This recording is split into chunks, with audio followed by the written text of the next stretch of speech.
The seats in the grand auditorium of Station Vealer. 9 were made for species that did not fidget. Rinhold had been sitting in hers for 20 minutes and had already shifted positions 4 times. The seat was too wide, the back support hit the wrong part of her spine, and the armrests were shaped for something with 3 elbows. She wedged her datapad between her knee and the seat edge and pulled up the system map she had been studying before the lights dimmed. Around her, 300 alien cadets sat in perfect stillness. The Velesi cadet to her left, Lyrith, had not moved once. Her luminous silver skin caught the ambient light of the auditorium and gave off a faint glow, the way certain deep-sea creatures did back on Earth. Her eyes were fixed on the stage below with an expression Rin had learned to recognize over 6 weeks of shared classes. It was the expression Lyrith wore when something was considered sacred. That Fleet Commander Orith stood at the podium on the main stage. He was tall even for a Velesi, with long fingers wrapped around the edge of the lectern like he was holding it steady against strong wind. He was not. The station did not rock. He simply liked to look commanding. Cadets of the Galactic Exchange Program, Orith said, his voice carrying through the translation nodes embedded in every seat. What you are about to witness is not a demonstration. It is a gift. The Cavrith do not perform. They simply are. And today, they allow us to observe.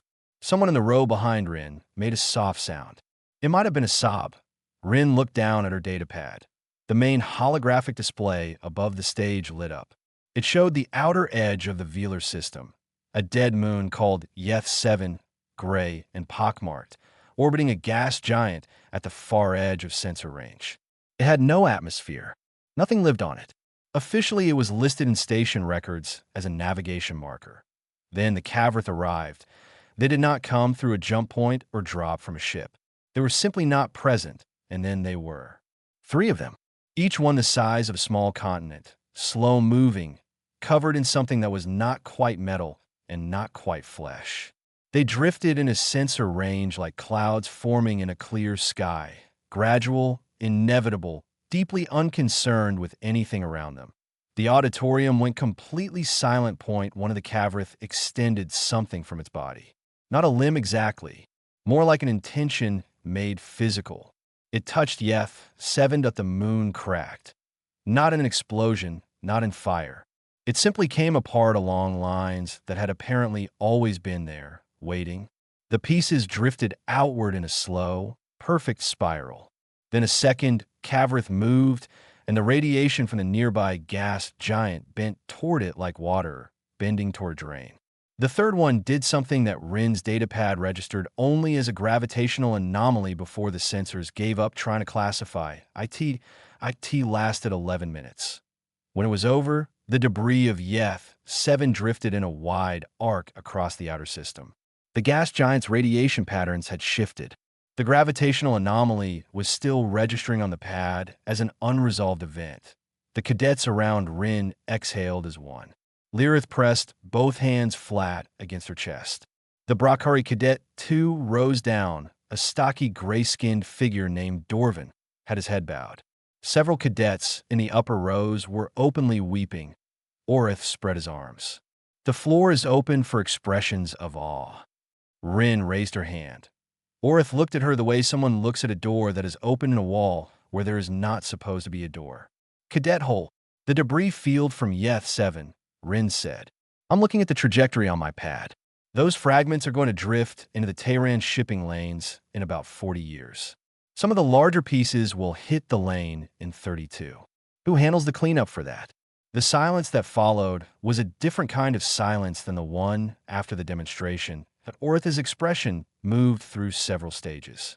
Disbelief was first, then something that looked like genuine offense, the way a person looks when someone laughs at the wrong moment during a funeral. Then he collected himself, straightened his long fingers on the lectern, and said, with very careful calm, "The Cavrith are not a maintenance crew, Cadet Holt. What you have witnessed is the oldest living force in the known galaxy expressing itself. The appropriate response is not a logistics question. The shipping lanes are used by 14 species," Rin said. She was not trying to be difficult. She was reading the numbers off her pad.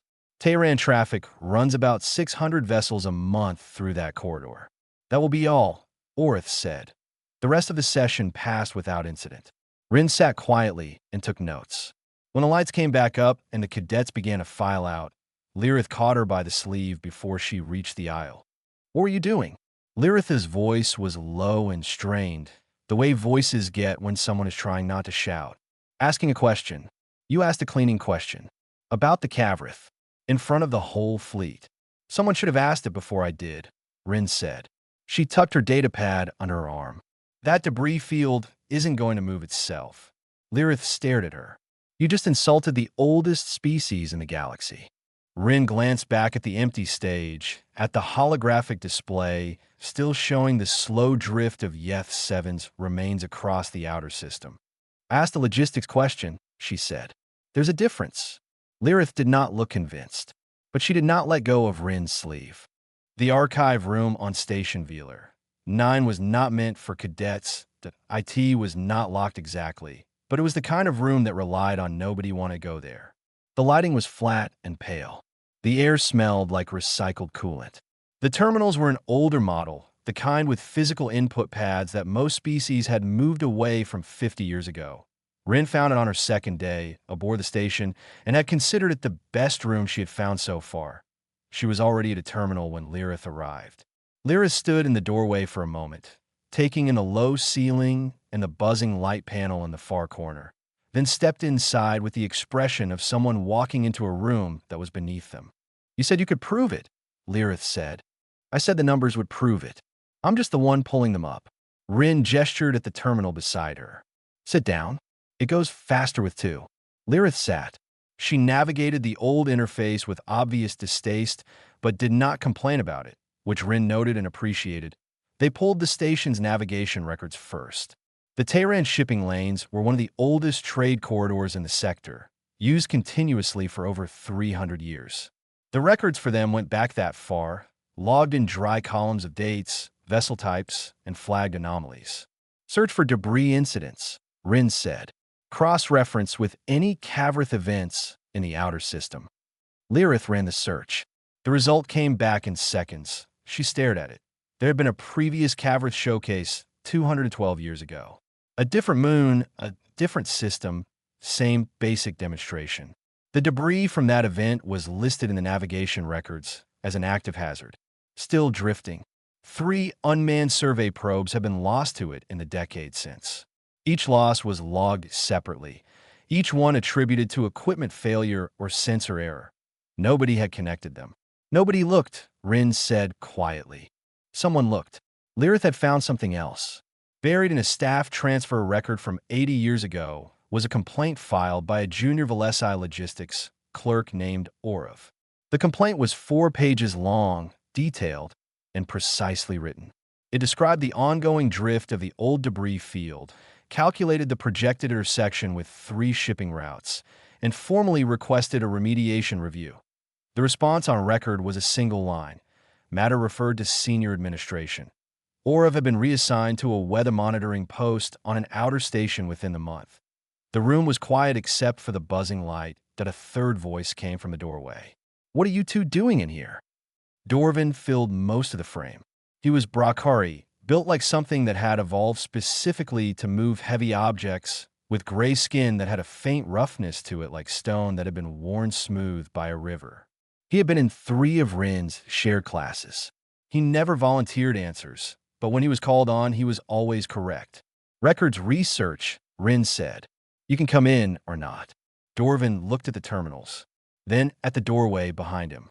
Then he came in and pulled over a stool that was slightly too small for him and sat on it without complaint. He looked at the screen showing Orav's suppressed complaint. "They moved that clerk," he said. "Reassigned," Lyrith said. The word came out careful, like she was testing how it tasted. Dorvin said nothing for a moment. Then he reached past Rin and typed something into the second terminal. His access codes came from a different clearance tier than the cadet standard. He did not explain why he had them. He pulled up environmental survey data from the outer Brakari colony systems, mineral erosion rates, soil contamination reports, crop failures in 3 settlements over the last 60 years. Each one logged. each one attributed to natural stellar cycles that he overlaid Rin's debris trajectory map on top of it. The lines matched. Not perfectly, not completely, but enough. The contamination patterns in the outer colonies lined up with the drift path of the old Cadet debris field. Small particles, slow dispersion, the kind of thing that took decades to show up in soil and water tables. Dorvin sat very still. My grandfather farmed on Brockari 7, he said. He left when the crops started failing. They told him it was the sun. Rin did not say anything. There was nothing useful to say. Lyrith was looking at the screen with an expression Rin had not seen on her before. Not the reverence from the auditorium. Something harder and less comfortable.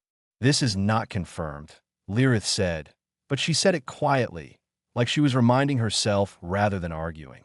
It's enough to ask the question, Rin said. She was saving the files to a portable drive when the terminal flagged an incoming message. It was from Fleet Commander Ortha's office. Formal header, formal tone. It informed Cadet Rinholt that her use of station archive systems for unsanctioned research constituted a breach of program conduct, and that further activity of this kind would result in a formal review of her continued participation in the exchange program. Rin read it twice. Then she forwarded it, along with all the files they had just pulled, to Ambassador Sill, the human diplomatic liaison assigned to the program. She kept the portable drive. What do we do now? Lyrith asked. Rin stood up and tucked the drive in her jacket pocket. We keep going. Dorvin got up from his too small stool. He did not say that he was going with them. He just walked to the door and waited. That was enough. Dorvin did not talk much to end 6 weeks of classes, shared meals, and corridor crossings. Rin had counted the number of full sentences he had spoken to her on one hand. He communicated mostly in short words, directed looks, and the occasional grunt that could mean anything from agreement to mild concern. She had learned to read the difference. So when he showed up outside her quarters at the end of that shift and said, I need to talk. She took it seriously. He did not want to go anywhere public. They ended up in the small mess room on the lower residential deck, the one that closed at 22nd hour and was empty by 21st. Lyrith came because she had been the corridor when Dorvin arrived, and he had given her the look that meant she should follow. Dorvin sat with both elbows on the table and his large gray hands wrapped around a cup of something warm he had not touched. He stared at the table for a while. Then he said, I knew something was wrong. He talked slowly, choosing each word. He told them that the outer Brockari colonies had been filing environmental complaints for 40 years. Not one central complaint, nothing organized, just individual settlement reports scattered across a dozen administrative zones. Failing crops. Animals refusing to graze certain land. A strange metallic quality in well water in 2 settlements, the kind of thing that showed up in filters and got logged as a mineral variance and went no further. The galactic position every time was natural stellar cycles. Nobody connected them, Dorvin said. Or they did and did not say so. Or have connected them, Lyrith said quietly. 80 years ago. And was moved. Dorvin looked at her. You believe it now? Lyrith was quiet for a moment. She turned her cup slowly in her hands.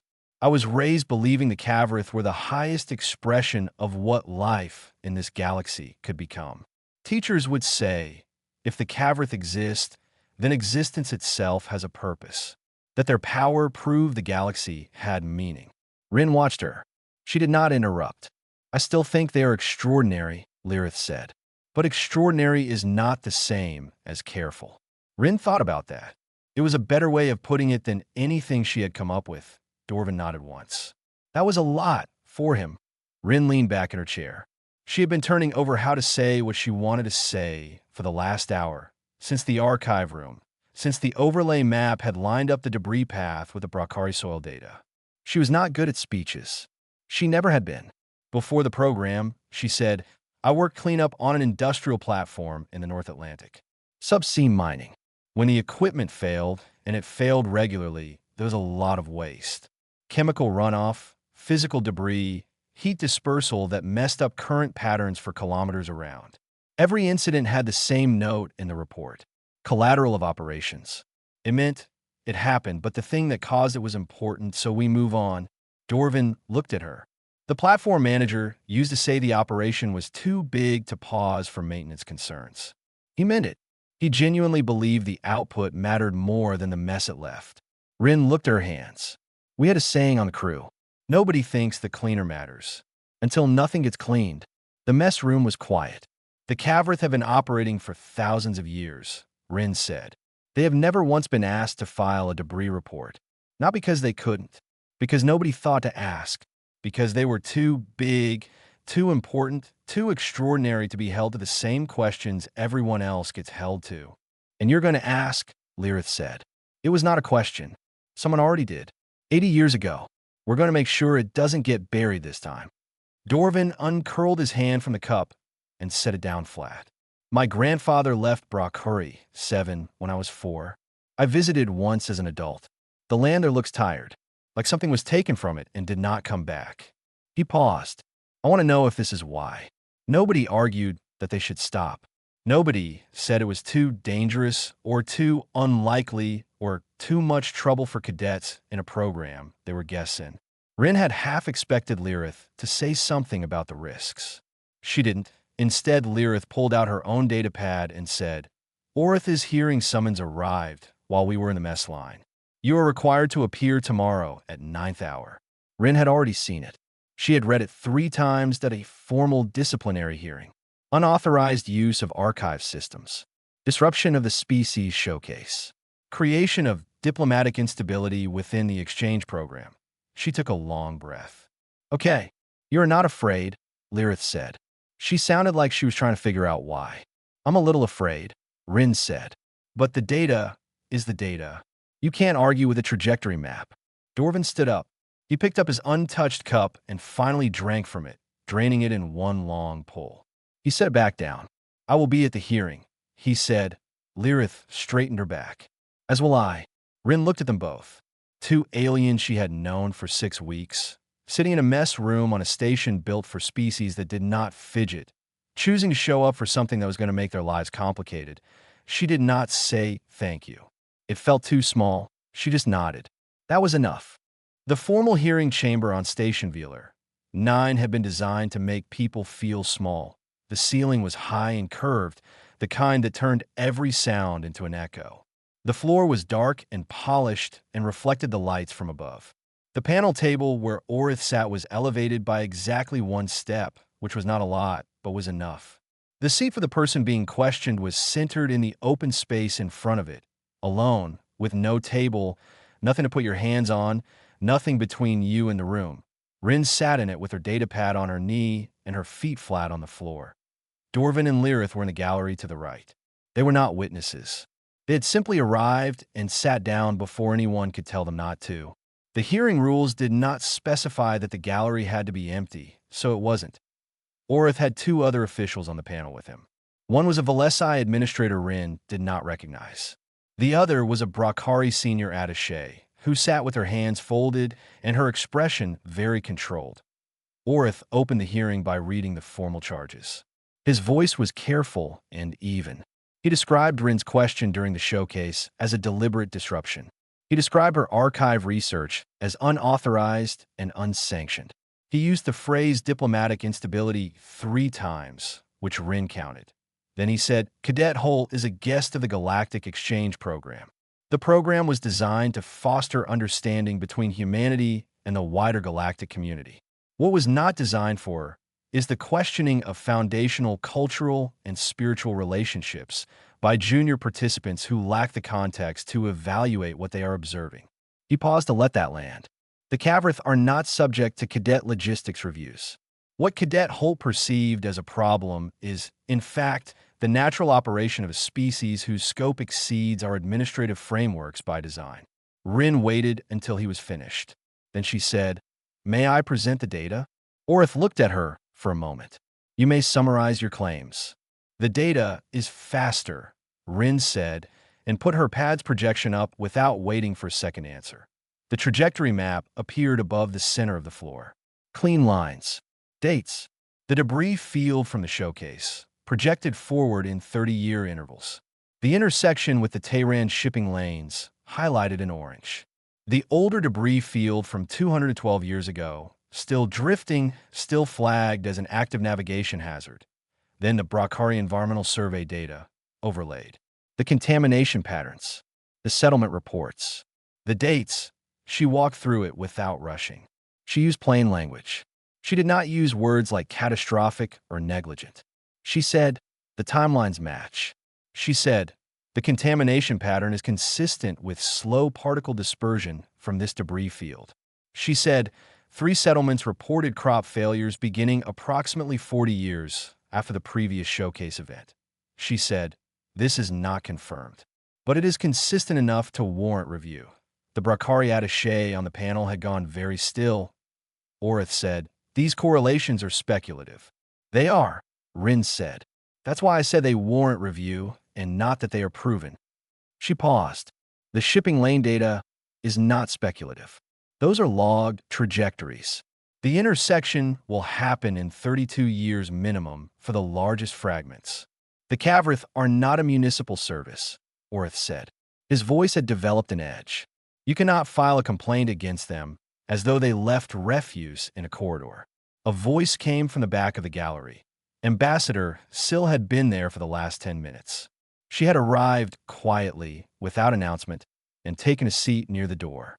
She was a small woman, unhurried in all her movements, with the particular kind of stillness that came from many years of speaking carefully in rooms where words had consequences. Fleet Commander, she said, standing, I appreciate your patience with this process. I do want to note, for the record, that the environmental data Cadet Holt has presented, if substantiated, would constitute a Class 4 environmental incident under Article 7 of the Galactic Compact. She let that sit for a moment. The Compact does not include an exemption by species classification. The Cavrith are signatories. Orith looked at her. The Cavrith signed the Compact as a diplomatic gesture. The intention was never to subject them to. The intention of signatories is not recorded in the Compact, Syl said pleasantly. The text is. The room was quiet. The Bracari attaché unfolded her hands and leaned toward Orith. She said something to him in a low voice that the translation nodes did not carry. Orith sat with that for a moment. Then he said, this hearing is adjourned pending administrative review.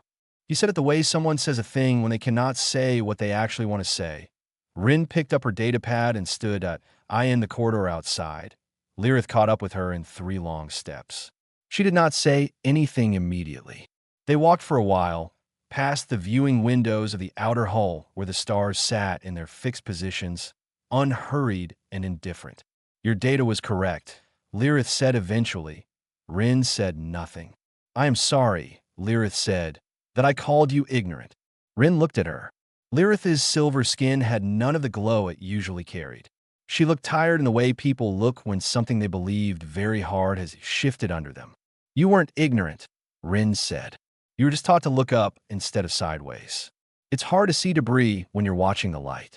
Lyrith was quiet for a moment. Then, softly, what do we do now? Rin already knew the answer to that one. The communications hub on Station Vealer. 9 sat between the administrative block and the residential decks. A wide open room full of relay terminals and broadcast nodes that hummed at a frequency just below what most species could hear.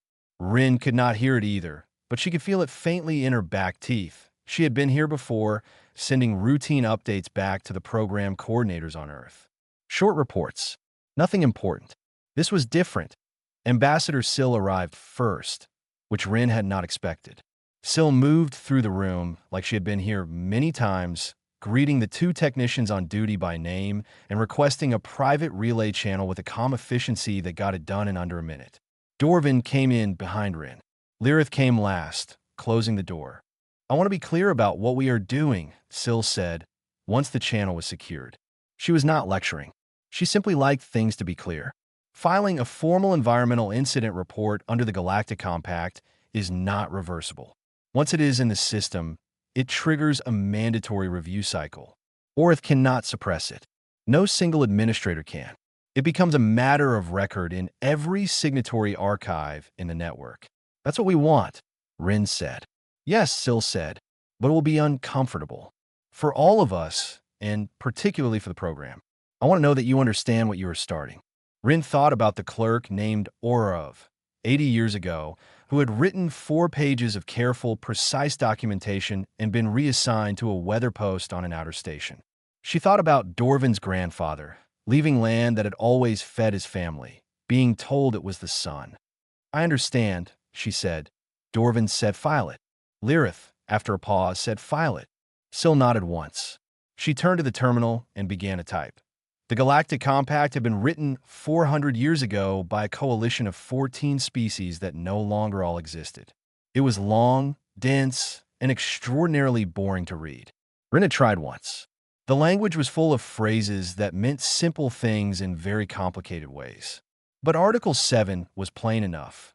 Environmental harm to inhabited or habitable systems, caused by the deliberate actions of any signatory party, was subject to mandatory review and remediation. The Cavrith had signed the compact in the 238th year of its existence. The record of their signing was a single line in the registry, with no ceremony noted. At the time, several scholars had written that it was a symbolic gesture that entities of the Cavrith's scale operated outside the practical reach of the compact's mechanisms. Nobody had ever tested that. They were about to. Syl submitted the filing at 14th hour, 6 minutes, and 12 seconds. The system gave a soft confirmation tone. The report entered the compact network and began replicating automatically to all 47 signatory archives across the sector. The response was not immediate. For about 4 minutes, nothing happened.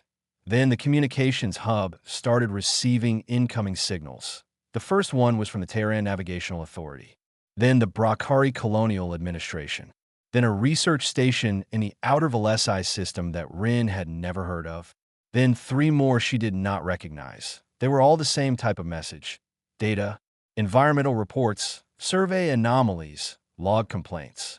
Each one had been filed somewhere, at some point, and had gone nowhere. Each one was now attaching itself to the open incident report like it had been waiting for exactly this. Lirith was reading the incoming data over Rin's shoulder. She went very quiet. "How many of these are there?" Dorvin asked. Syl was counting. 31 distinct sources so far, she said, from 9 different species. The next 2 hours were not dramatic. There were no alarms, no confrontations. Orith did not appear. The station continued its normal operations. The cadets in the residential block were probably at their evening meals, or studying, or doing the 100 small, ordinary things that made up a day. In the communications hub, for people sat with a screen full of data that had been waiting in various filing systems and archive drawers for someone to open a place for it to go to. A T1 point and new message came in, different from the rest. It was from the Cavrith communication relay, routed through the standard diplomatic channel. It came in the form of a translated text, which was itself unusual. The Cavrith did not often choose to communicate in written form. The message read, "We acknowledge receipt of the environmental incident filing under Compact Article 7. We note that this is the first formal notification of collateral effects we have received in our history of operations in this sector." Rin read it twice. "They're not arguing," Lirith said. "No," Syl said. "They're not." Dorvin leaned back in his chair. He let out a long, slow breath, the kind that had been held in for a long time. The message continued, "We will remain in the Velar system pending review. We do not contest the filing." Rin sat with that for a while, not celebrating, just sitting with it. "They didn't know," she said eventually. "Possibly," Syl said. "Or they knew, and no mechanism existed to require them to respond. Sometimes those amount to the same thing." Outside the hub's viewing panel, the stars sat in their usual places. Somewhere past the edge of sensor range, 3 Cavrith drifted in the outer system, enormous and old, and for the first time in their long history in this sector, waiting to be told what came next. Rin pulled out a fresh file on her datapad and began to write. There were 31 other incident reports in the system now. Someone had to go through them. 3 weeks later, the grand auditorium of Station Velar 9 was empty. No cadets, no panel, no holographic displays of cosmic power. The cleaning bots had been through, and the seats were all in their folded positions. The main stage was dark except for the ambient system light that never fully went off on the station. The large holographic projector above the stage still showed the last display it had been set to, which happened to be the system map from a showcase. Yeth 7's debris field, slow and silent, drifting across the outer edge of the Velar system. Rin was the only person there. She had come because the cadets were in a general assembly she had been excused from, and she had wanted somewhere quiet to think. The auditorium was the most reliably empty room on the station when nothing was scheduled. She sat in a seat near the middle and looked up at the debris map and thought about the last 3 weeks. The remediation agreement had been finalized 2 days ago. It was not a triumphant document. It was 23 pages of formal language about review cycles, debris management protocols, and the establishment of a compact collateral effects office that would, going forward, coordinate with any party planning activities that could produce significant spatial debris or environmental dispersal. The Cavrith had not contested a single clause. Fleet Commander Orith had been assigned to lead the initial remediation project for the existing debris fields. Rin had heard this from Lyrith, who had heard it from the Valesai administrative block. It was not a demotion, technically. The assignment carried a formal title and a budget. It also required Orith to spend the next several years coordinating cleanup operations for events he had spent his career treating as sacred and untouchable. Rin had thought about that and decided it was probably the best possible outcome for everyone. The Brakari Colonial Administration had launched a formal environmental audit of the outer settlements using the incident report as their legal basis. The results would take months. Dorvin had requested a transfer to the audit team as a technical observer. The request had been approved that morning. He had come to Rin's quarters to tell her, and he had shaken her hand, and that had been that. Dorvin was not a person who needed many words to say something important. Lyrith was staying in the program. She had submitted a secondary research proposal on compact application history, specifically the gap between theoretical signatory accountability and practical enforcement over the last 4 centuries. Her department head had approved it with a note that it was an unusual topic for a cadet of her profile. Lyrith had added the note to her project file and kept going. Ambassador Sill had sent Rin a message that morning. It was short. It said, "Well done," and it said it without any of the careful diplomatic cushioning that usually surrounded everything Sill communicated. Just the 2 words. Rin had read it 4 times and still was not sure how to feel about it, but it sat warm somewhere at the back of her chest. Footsteps on the auditorium floor. Rin glanced over her shoulder. Lyrith came down the aisle and sat 2 seats away, which was the closest she usually chose when there were other options. She looked up at the debris map. "You knew it would work," Lyrith said. "Not a question. I knew the data was right," Rin said. "I didn't know anyone would listen." "What made you think they might?" Rin was quiet for a moment. "I didn't much, but not trying seemed worse." Lyrith looked at the holographic debris field drifting slowly across the display.